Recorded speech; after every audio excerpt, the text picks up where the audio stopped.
frio ao meio. Um lado sim, outro não. E nessa contradição a onda veio. A onda veio. A onda veio. Mas e aí, gente? O que nós tivemos em abril? Parece que tinha um ministro sendo demitido porque estava trabalhando e não era essa a função dele? Rapaz, abril foi um mês de luta e disputa e combate pro bolsonarismo. Foi colocado à prova, né? E, pelo visto, os caras conseguiram vencer as lutas. Mandetta e senhor Sérgio Moro. Como é que foi isso aí mesmo? Cara, é aquilo, né? Os caras começaram a ficar mais famosos do que o presidente. Tu não sabe como é que é a criança mimada? Quando uma criança mimada não tá recebendo mais atenção do que os outros coleguinhas, eles querem que aqueles coleguinhas saiam da brincadeira. Mas aí a gente... E o presidente é outra criança mimada também. Exatamente, exatamente. Ele é a criança mimada que é dono da bola, entendeu? Ele é a criança mimada dono da bola. E não quer brincar, não deixa. Moleque, aquele meme giga, sei lá, que as pessoas gritam zoando fogo no parquinho, eu acho que é literalmente uma reunião qualquer do governo Bolsonaro, cara. A criançada fica louca, cara, e quer brigar, disputa tudo. Mas com o caso do Mandetta era curioso, cara, porque ninguém tinha grande expectativa em relação ao ministro da Saúde do governo Bolsonaro. A gente sabe que parte do projeto dele é justamente destruir o SUS. E como o Mandetta é um executivo, um cara tradicional de investimentos no setor de saúde suplementar, que é o nome oficial de plano de saúde, então como esse cara era desse ramo, todo mundo deduziu que, pandemia com esse maluco aí vai ser pretexto para avacalhar com o SUS de uma vez por todas. E o cara, em certo momento, eu acho que bateu um senso médico dele e tal, e ele pensou, cara, eu preciso fazer alguma coisa para não deixar a galera morrer à toa. E aí a gente pode pensar no cara que tem como vontade deixar de ser um postulante à prefeitura de Campo Grande, que agora é presidenciável ou um dos escolhidos para ser vice-presidente em diversas chapas da direita. Só que basicamente o cara foi demitido porque ele estava confrontando o presidente da República e renegando ordens completamente absurdas e fazendo o mínimo. E por isso ele foi demitido.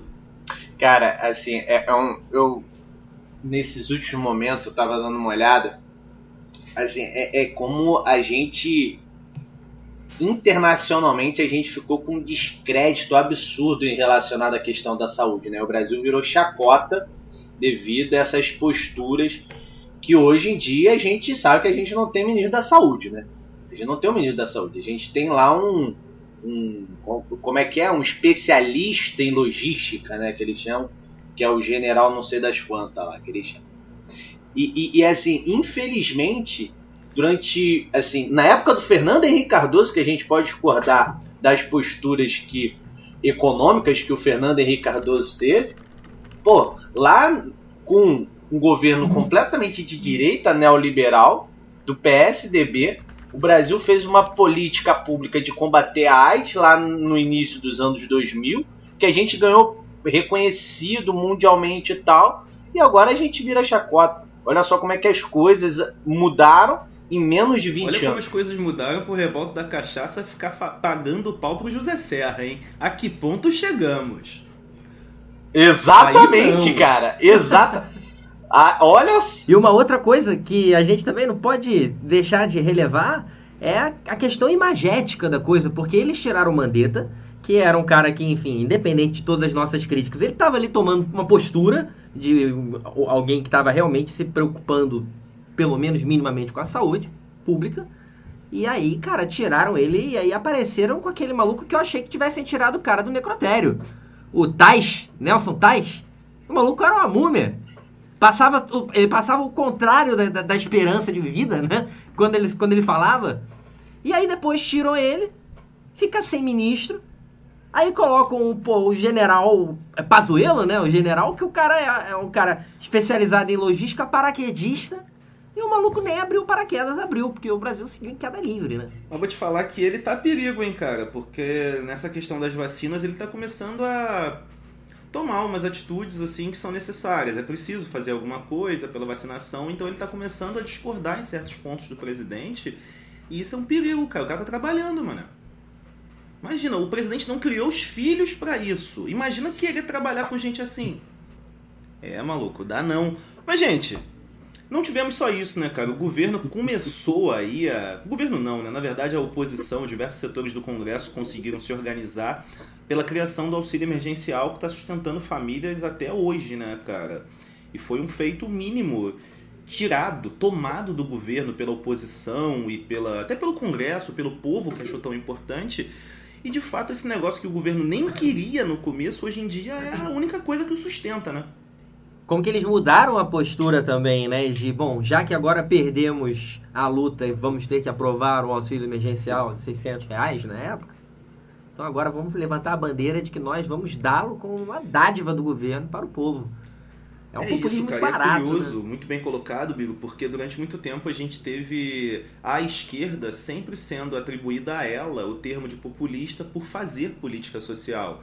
E agora os caras estão fazendo uma política totalmente populista. Por quê? Quando a gente fala do Bolsa Família, tu tem uma série de ferramentas de controle, é um programa que tem referências externas e que se provou capaz de realmente emancipar pessoas do próprio benefício, e tu tem um benefício agora que virou a válvula de escape do governo. Nada além disso. Ele não tem mais sentido, quer dizer, ele tem sentido de existir porque continua sendo emergencial, e eu acho que ele deva ser estendido realmente porque a economia está caótica, mas eles pagam tristes, né?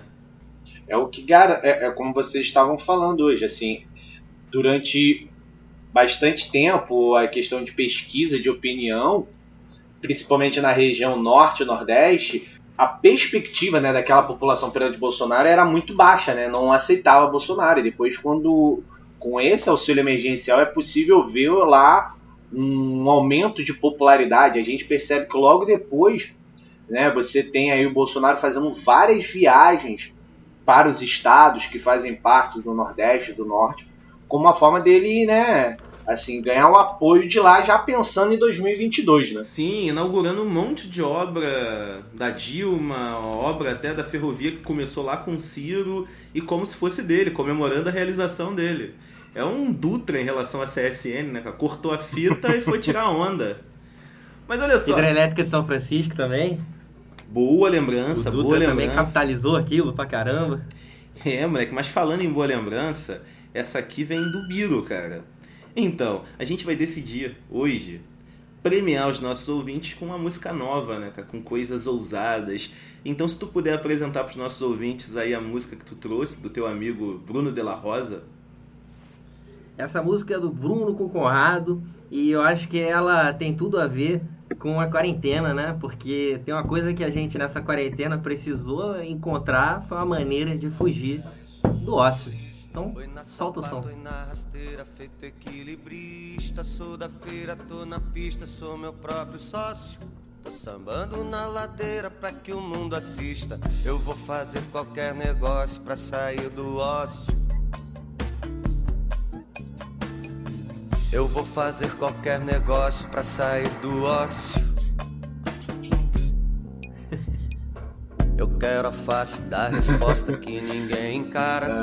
Abusar desse silêncio que ninguém repara. Ver a cara da coragem quando a luz lá fora escancara meus pecados que você adora. Eu vou fazer qualquer negócio pra sair do ócio. Eu vou fazer qualquer negócio pra sair do ócio. Eu amei.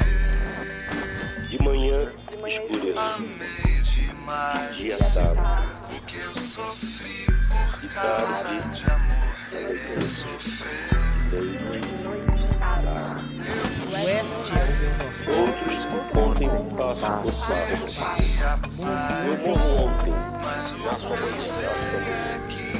Ando onde há espaço. Meu tempo é quando?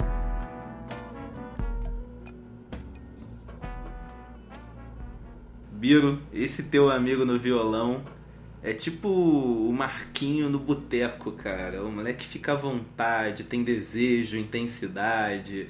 É a natureza dele, moleque. Parece o Marquinhos quando tira a camisa. O moleque pega no violão e começa, é quando o Marquinhos tira a camisa no boteco. É ali que a coisa vai acontecer. Mas olha só, eu quero falar agora de maio, que também foi uma continuação de abril, né? Talvez o grande fato, brasileiro no caso, sobre o mês de maio foi uma reunião que aconteceu no dia 22 de abril, meu aniversário e dia do começo do fim da participação do nosso pato querido Sérgio Moro no governo Bolsonaro. E aí, você achou que foi um presente? Pra mim, Seu aniversário? moleque, quando divulgaram a reunião e o Moro apareceu com as denúncias, moleque, eu pensei, cara, é sério mesmo que é esse maluco que vai me salvar? É sério que é isso que vai acontecer? Mas no fim de tudo ele não salvou nem ele, né, cara? O cara foi implodido. Auto-implodido, né, cara? O maluco soltou o vídeo da reunião e assim, ficou aquele vídeo que a esquerda ficou apavorada, cheia de raiva justamente, e a direita adorou. Foi um 0-0 total, não mudou nada. E agora, uma coisa que aquele vídeo, pelo menos ele bota pra gente assim, a gente podia ter alguma dúvida sobre, bom, será que esses caras nos bastidores, eles são exatamente como a gente pensa que são? E a gente viu que eles são mesmo, né, cara? Eles são até piores, né? A galera, cada 3 palavras que eles falam, 1,10 palavrões, né? Mas vocês não acham que eles são tão pessoas da internet e não do mundo real que eles se comunicam por tweets e com caixa alta? Eles sempre estão falando com caixa alta, assim, quando eles se comunicam, é sempre nervoso, cara. E nunca real, até oralmente, né? Exato, mas assim, o mais curioso de tudo é que o Sérgio Moro, eu acho que ele salvou o Bolsonaro. Porque aquele vídeo e as frases captadas ali acabaram gerando tantos debates que a essência da coisa foi se revelar agora, né? Com essa revelação da reportagem da época sobre os relatórios que a ABIN fez para defender o grande Flávio Bolsonaro. E é justamente o presidente da ABIN que era o cara que o Bolsonaro queria colocar na Polícia Federal, o Alexandre Ramagem. E foi esse cara, quer dizer, não esse cara, mas de dentro do órgão dele, chefiado por ele, que o governo produziu prova contra si mesmo e contra os seus próprios interesses.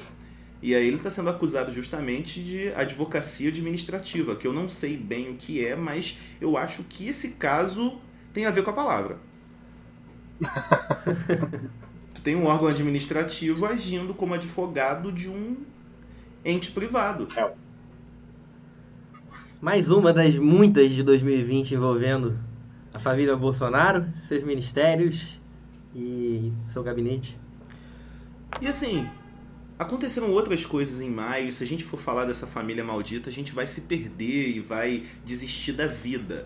Só que, cara, uma coisa horrível aconteceu nos Estados Unidos no mês de maio, que foi o assassinato do George Floyd, um assassinato pela polícia, um ato racista absurdo, e esse ato racista foi relacionado a diversos outros e gerou uma coisa bonita, que foi uma indignação em massa, um fortalecimento da luta contra o racismo e que se alastrou por toda a sociedade com participação de ícones da cultura fundamental, e isso acabou gerando um processo de mobilização em torno dessa causa que tem gerado coisas muito bonitas e coisas muito feias, né?